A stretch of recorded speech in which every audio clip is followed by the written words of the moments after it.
को वोटिंग हुई। आज नतीजे के लिए वोटों की गिनती जो है वो लगातार चलती हुई। अब तक 3 राउंड की गिनती पूरी हो चुकी है और जनसुराज के प्रशांत किशोर लगातार आगे चल रहे हैं, जबकि बीजेपी के नीरज सिन्हा इस वक्त दूसरे नंबर पर हैं। वो पीछे चल रहे हैं प्रशांत किशोर से। बिहार में सिर्फ एक सीट पर वोटिंग हुई थी और सरकार पर इसका कोई असर नहीं पड़ने वाला है, क्योंकि छप्पड़ फाड़ बहुमत के साथ सरकार सत्ता में है। लेकिन बांकीपुर सियासी दिग्गजों के साख की सीट जरूर बन गई है, क्योंकि साल 2006 से इस सीट पर बीजेपी के राष्ट्रीय अध्यक्ष नितिन नवीन का कब्जा रहा है। लेकिन उनके राज्यसभा जाने के बाद यह सीट खाली हुई, उपचुनाव यहां पर हुए। अब नए विधायक का आज फैसला होना है कि ये विधायक कौन होगा। क्या ये विधायक बीजेपी से ही होगा, क्या यहां पर अब किसी दूसरे दल के विधायक की मौजूदगी होगी। ये सीट अपने आप में बेहद महत्वपूर्ण हो जाती है। 3 राउंड की काउंटिंग पूरी हो चुकी है। इस 3 राउंड की काउंटिंग के बाद प्रशांत किशोर ने अपनी लीड को बरकरार रखा है। 1162 वोटों का अंतर उन्होंने इस वक्त बना लिया है 3 राउंड की काउंटिंग में। हालांकि ये कहा जा रहा है कि भाई ये जो वोट उन्हें मिले हैं ये आरजेडी के वोट बैंक में उन्होंने सेंधमारी की, लेकिन जनसुराज का ये दावा है कि ये सेंधमारी नहीं है, ये जनता का भरोसा है जो हमने आरजेडी के भी वोट बैंक में मारा है और बीजेपी के भी वोट बैंक से ये लोगों का समर्थन जो है वोट के जरिए हमें मिला है। हालांकि ये शुरुआती इस वक्त रुझान है, बार बार हम कह रहे हैं क्योंकि ये रुझान है, अभी परिणाम ये नहीं बने हैं। रुझानों में ही अभी 3 राउंड की काउंटिंग के रुझान आपके सामने आए हैं। लगातार हमारे साथ गेस्ट पैनलिस्ट जुड़े हुए हैं और उनसे हम इस पूरे आंकड़े को समझने की कोशिश कर रहे हैं कि 3 राउंड की काउंटिंग के बाद जो इस वक्त रुझान में पीके की बढ़त है, ये पीके की अपनी व्यक्तिगत मेहनत का असर है, जनता के पास एक बेहतर विकल्प का असर है, क्या है, इसे कैसे समझें। हमारे साथ इस वक्त वरिष्ठ पत्रकार जुड़े हुए हैं। सर, मैं आपसे ही समझना भी चाह रही थी और लगातार जब हम चर्चा कर रहे हैं कि इस पूरे बांकीपुर सीट को, हालांकि ये इससे सरकार की सेहत पर तो कोई फर्क नहीं पड़ने वाला है, लेकिन इसके बावजूद ये सीट इतनी महत्वपूर्ण बनी हुई है, इसे किस किस लिहाज से खास माना जाए। एक तो ये समझ लीजिए कि नितिन नवीन का ये सीट रहा, परंपरागत सीट रहा है। 30 वर्षों से बीजेपी का एकाधिकार रहा है, तो बीजेपी हमेशा ये समझती रही कि यहाँ गर है और इस पर मेरा अधिकार है। उस गर में सेंध लगाने की कोशिश के जनसुराज के सूत्रधार जो है प्रशांत किशोर। तो प्रशांत किशोर पहली बार यहाँ चुनाव लड़ रहे हैं, तो उनकी भी किस्मत का फैसला इस बार होगा। अगर वो चुनाव जीतते हैं तो एक अलग तरह की राजनीति देखने को मिलेगी राष्ट्रीय स्तर पर और राज्य के स्तर पर, और ये जो है काफी मायने हैं, माने बीजेपी के लिए भी है मायने है। अगर बीजेपी चुनाव हार जाती है तो उसके अलग मायने निकाले जाएंगे, और प्रशांत किशोर जीत जाते हैं तो उसके अलग मायने पड़े। पूरा राजनीतिक जाति आधारित समीकरण पे रहा है। मैं बार बार ये कह रहा हूँ, मुस्लिम और यादव, बिहार में हमेशा अगर कोई भी इलेक्शन में जाइए तो जाति पे सोचिए, जाति से शुरू, जाति पे कहानी खत्म। तो यहाँ एक प्रारंभिक रुझान में ये दिख रहा है कि जाति के गठबंधन से ऊपर उठ करके लोगों ने प्रशांत किशोर को वोट दिया है। बिल्कुल, रमाकांत जी भी हमारे साथ जुड़ गए हैं, वरिष्ठ पत्रकार हैं। सर, आपका बहुत स्वागत। आपका अनुभव, आपका तजुर्बा क्या कहता है, क्या सचमुच बिहार की सियासत बदल रही है? अब युवा सोच के परिलक्षित होने के तौर पर इस पूरे आंकड़े को, रुझान को देखा जाए?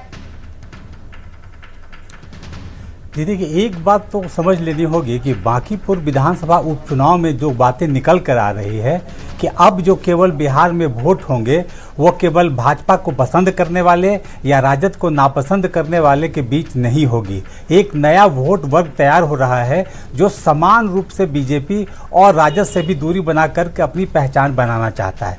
इसकी शुरुआत हो गई है।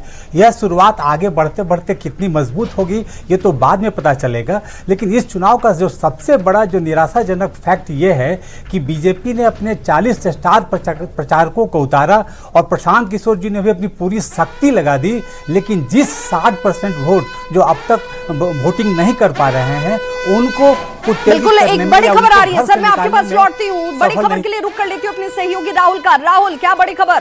बिल्कुल, और बड़ी खबर चौथे राउंड को लेकर है, और इस चौथे राउंड में भी प्रशांत किशोर आगे चल रहे हैं, यानी कि पहला, दूसरा, तीसरा और अब चौथा राउंड जिसमें प्रशांत किशोर का दबदबा, जनसुराज का दबदबा लगातार देखने को मिल रहा है। और जो आंकड़े सामने आ रहे हैं वो आंकड़े बता रहे हैं कि प्रशांत किशोर को अब तक 6,269 वोट मिले हैं, नीरज सिन्हा को 5,124 वोट मिले हैं, जबकि रेखा गुप्ता को 884 वोट मिले हैं। प्रशांत किशोर 1145 वोट से इस चौथे राउंड में आगे चल रहे हैं। हालांकि जो आंकड़ा है अंतराल का वो थोड़ा जरूर कम हुआ है, इससे पहले 1162 वोट से आगे चल रहे थे, लेकिन अब इस चौथे राउंड में प्रशांत किशोर 1145 वोट से आगे चल रहे हैं। लेकिन चौथे राउंड में भी बढ़त बनाए रखना प्रशांत किशोर के लिए शुभ संकेत है, जनसुराज के लिए शुभ संकेत है, और ये आंकड़े यही कह रहे हैं विभाग।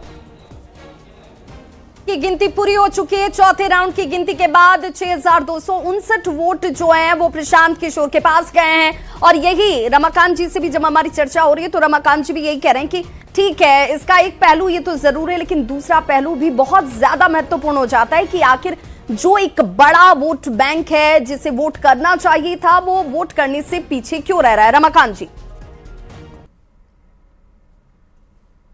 कोशिश यही थी कि हम अपने प्रचार के दौरान हम उस 60% को बाहर निकालें जो अब तक वोट नहीं दे चुके हैं। वो आखिर कौन से लोग हैं? या तो वो बीजेपी को भी पसंद नहीं कर रहे हैं और राजद को भी पसंद नहीं कर रहे हैं, लेकिन उसके बावजूद जब वोट परसेंट लगभग 35% हुआ तो यह आपको मान के चलना होगा कि ये वो वोटर जो हैं वो निश्चित रूप से पूरे तरह से डेडिकेटेड हैं, जो कि अपना वोट कर रहे हैं, चाहे वो बीजेपी के पक्ष के हों चाहे वो प्रशांत किशोर के पक्ष के हों। हाँ, लेकिन एक बात जरूर है कि जीत हार के क्रम में एक बात उभर कर आई है कि हराने वालों में प्रशांत किशोर की पार्टी को लोगों ने पसंद किया। जो चाहते हैं कि बीजेपी हारे, जो कल तक राजद को वोट देते थे, उन्होंने प्रशांत किशोर को पसंद किया। और उसका अंतर साफ साफ दिख रहा है कि प्रशांत किशोर लगातार आगे चल रहे हैं और बीजेपी कहीं नहीं है।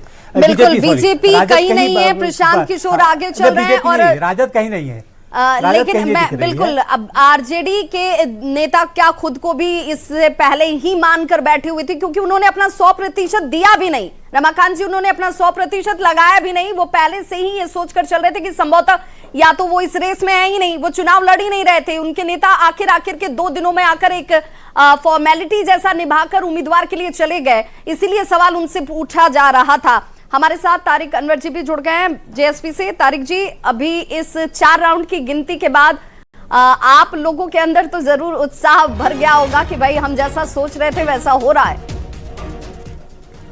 नहीं, ऐसा जैसा हम लोग सोच रहे थे मुझे लगता है कि उससे बिल्कुल ही अलग हुआ है, क्योंकि जो पहला राउंड, दूसरा राउंड और तीसरा राउंड जहां से हो रहा है, हम लोग अपने आप को ये मान रहे थे कि हम लोग यहाँ थोड़े कमज़ोर रहेंगे, क्योंकि ये जो क्षेत्र है जहाँ से 1 नंबर से जो शुरू होता है, भारतीय जनता पार्टी पिछले सभी चुनाव में 80 से 85% वोट वहाँ लेती थी, लेकिन इस बार वहाँ हम लीड कर रहे हैं। इसका मतलब ये है कि जैसे जैसे हम आगे की तरफ बढ़ेंगे वैसे ही जनसुराज पार्टी का जो मार्जिन होगा वो काफ़ी बड़ा होता चला जाएगा, क्योंकि जब बाकरगंज के इलाके में जाएंगे, सब्जी बाग के इलाके में जाएंगे, करबीगहिया जाएंगे, सिपारा की तरफ जाएंगे, तो ये मार्जिन बहुत बड़ा हो जाएगा। तारिक, आप बताना चाहेंगे क्या कि अभी जो 4 राउंड हुए हैं ये कौन कौन से इलाके के हैं? जैसा आप कह रहे हैं कि ये तो बीजेपी की सीट रही है।